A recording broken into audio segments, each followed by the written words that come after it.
नमस्कार friends, welcome back to our channel. मु आसी जाइछि आउ गोटे नुआ वीडियो नहीं। आशा करुछि आपण माने समस्ते भलरे अछंती। सो फ्रेंड्स, ए वीडियो माध्यम रे देखिबा कि ग्रामीण डाक सेवक बा जीटीएस रो किछिटी रिक्वायरमेंट रहिछि।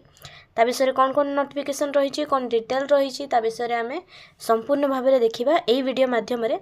तेनु करी वीडियो टुकु जमारु स्किप न करी शेष पर्यंत देखिबे। किछिटी जदि स्किप करंती ताहले इन्फॉर्मेशन भी स्किप हे जाय पारे। तो वीडियो को शेष पर्यंत देखिए। चलतु बर्तमान वीडियो को स्टार्ट करवा। तो फ्रेंड्स, एठारे आपण मैंने देखिपे आम पाखे ऑफिशियल नोटिस रही। तो यहाँ जारी होती 7/2/2025 फेब्रुआरी 7 तारीख 2025 रे यहाँ जारी होती। तो बर्तमान रही आम पाखे रजिस्ट्रेशन एंड एप्लिकेशन रो समय बा तारीख केबेठारु रजिस्ट्रेशन स्टार्ट होबो। Registration and submission of online applications starting date रोची 10 फेब्रुआरी 2025 रु 3/3/2025 मार्च 3 पर्यंत समय रही। तापरे एडिट और करेक्शन जदि अप्लाई करबा समय रे किछिटे भूल रही जाई थाई पारे। जदि किछिटे भूल रही थाए ताहले आपण माने करेक्शन मध्य करि परिबे। करेक्शन रो मध्य किछिटी लिमिटेशन रही, समय सीमा रही, जोटा कि 6 तारीख रु स्टार्ट होची मार्च 6 रु एवं सरुची 8 मार्च रे सरीबो। 2 दिन आपण पाखे समय रहिबो करेक्शन रो। तो वर्तमान देखंतु पोस्ट कथा जानिबा। पोस्ट कथा कोन प्रथम रही ब्रांच पोस्ट मास्टर बा बीपीएम। तापरे नेक्स्ट रही असिस्टेंट ब्रांच पोस्ट मास्टर बा एबीपीएम।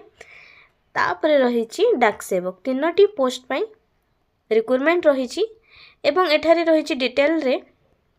एठारे देखंतु एठारे डिटेल माध्यम रे आपणकर क्यों क्यों ड्यूटी आपणकर रहिबो बा क्यों क्यों काम रहिबो ब्रांच पोस्ट मास्टर पई, असिस्टेंट ब्रांच पोस्ट मास्टर पई किंबा डाक सेवक पई कोन कोन सब दायित्व रहिछि बा क्यों क्यों काम से माने करिवे से विषय रे डिटेल रे पीडीएफ रे दे देछि। जो माने ए पीडीएफ चाहउछन्ती से माने प्लीज कमेंट सेक्शन रे कमेंट माध्यम रे जणेबे। से मानको निहाती भाबे रे पीडीएफ दे देबी। वर्तमान आसीबा सैलरी। सैलरी देखंतु बीपीएम बा ब्रांच पोस्ट मास्टर पाई रही 12,000 स्टार्टिंग है 29,380 टंका जाए रहिबो। तापरे एबीपीएम एवं डाक सेवक दुईटी जाक पाई 10,000 स्टार्ट है कि 24,000 पर्यंत रहिबो। तमान देखिबा eligibility criteria for all post. समस्त पोस्ट पाई एलिजिबिलिटी क्राइटेरिया रही। प्रथम मिनिमम एज आपनकर रहिबो 18 वर्ष, मैक्सिमम एज रहिबो 40 वर्ष। बर्तमान जदि एज रिलैक्शन कथा देखिबा देखंतु शेड्यूल कास्ट बा शेड्यूल ट्राइब दुईटी एसटी एससी पाई रहिबो 5 वर्ष एवं जो माने अदर बैकवर्ड क्लासेस रे अछंती बिलोंग करूछंती बा ओबीसी सेमानको पाई रही 3 वर्ष एवं जो माने ईडब्ल्यूएस रे अछंती सेमानको पाई कोनोसी भाबरे रिलैक्शन नाही, एज रिलैक्शन नाही। तापरे जो माने पीडब्ल्यूडी अछंती सेमानको पाई 10 वर्षर एज रिलैक्शन एवं पीडब्ल्यूडी प्लस ओबीसी जो माने अछंती सेही भली कैंडिडेट्स को पाई रही 13 वर्षर एज रिलैक्शन। तापरे डिसेबिलिटीज सहित बा पीडब्ल्यूडी सहित एसटी किंबा एससी रु बिलोंग करूछंती सेमानको पाई रही 15 वर्षर एज रिलैक्शन। एठारे आपण माने देखि पाउथिबे समस्त एज रिलैक्शन दे देछि। वर्तमान देखिबा एजुकेशनल क्वालिफिकेशन। आपण मानकर 10th पास हेथिबा दरकार। एथिरे देखंतु कोनोसी आपणकर परीक्षा हबो नाही, बस आपणकर मार्क बेसिस रे रहिबो जोथरे कि आपणकर मैथमेटिक्स एंड मैथमेटिक्स और इंग्लिश आपणकर सब्जेक्ट रहिथिबा दरकार। आपणकर केवल 10th पास हेथिबा दरकार। तो वर्तमान देखिबा हाउ टू अप्लाई किबोली भाबरे आपण अप्लाई करि परिबे।